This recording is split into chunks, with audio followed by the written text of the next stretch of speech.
Hugo Chavez saw himself as a revolutionary leader. He was a hero to many of Venezuela's poorest people, but a villain to opposition parties.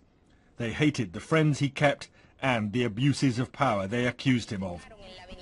This is how Hugo Chavez originally burst onto the world stage.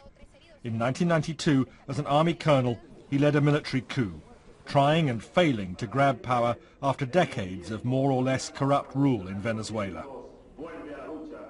Hugo Chavez was released after 2 years in jail, and the young army officer built his popularity by denouncing the rottenness he wanted to replace.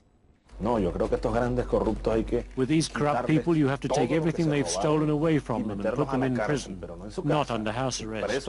Put them in a cell and turn them into a public disgrace. That's necessary for Venezuela's moral recovery. And the soldier transformed himself into radical politician. Finally elected president in 1998, Hugo Chavez transformed Venezuela's politics and presidential dress. Supporters were ecstatic as key industries were steadily nationalized, including oil, source of the country's wealth. President Chavez used the money largely to fund massive health and welfare programs. But many oil workers were dismayed, their bosses sacked, production steadily falling. In 2002, the whole country was embroiled in a general strike, and Chavez was briefly pushed from office. But just 2 days later, after his supporters, mainly the poor, took to the streets, President Chavez was back in the palace. The president's very deliberate radicalism and his choice of friends made him enemies at home and around the world. His reliance on Cuba's Fidel Castro appalled those on the right. Once President Ahmadinejad inflamed Washington. Using the UN stage to insult President George W. Bush divided the world. Yesterday, the devil came here. Right here. Right here. And it smells of sulfur still today.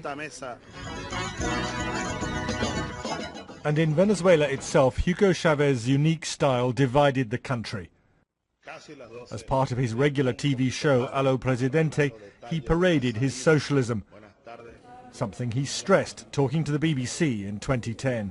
Is it possible to have genuine democracy and genuine respect for the rule of law within your socialism? The only way to save the world is through socialism, but a socialism that exists within a democracy. There's no dictatorship here. I was elected 3 times, and when the rich threw me out in a coup, the people brought me back to power.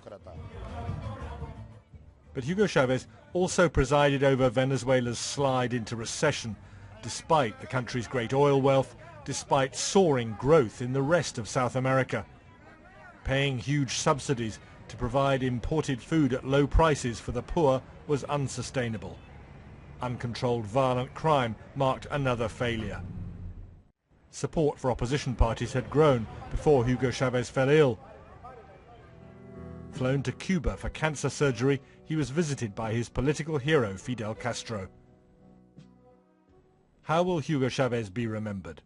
As a true friend of the poor or a radical turned autocrat? His rule in Venezuela polarized the nation between those who condemned Hugo Chavez as a wrecker and those who hailed him as a rescuer.